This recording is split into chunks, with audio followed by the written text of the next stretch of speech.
জয় শ্রীকৃষ্ণ, রাধে রাধে। বন্ধুরা সবাই কেমন আছো? আশা করি ভালোই আছো। আমিও খুব ভালো আছি। আজকে আমি কোথায় এসেছি সেটা তোমাদেরকে দেখাবো, ঠিক আছে? দেখো, এই সেই বিষ্ণুপুরের বিখ্যাত রাসমঞ্চ, ঠিক আছে? এটা হলো সেই বিষ্ণুপুরের বিখ্যাত রাসমঞ্চ,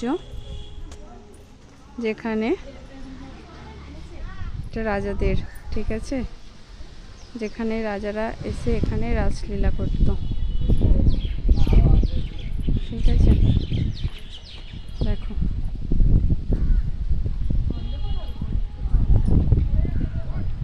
এই সেই বিখ্যাত রাসমঞ্চ।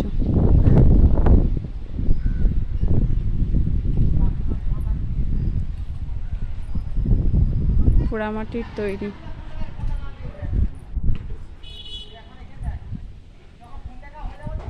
দেখো,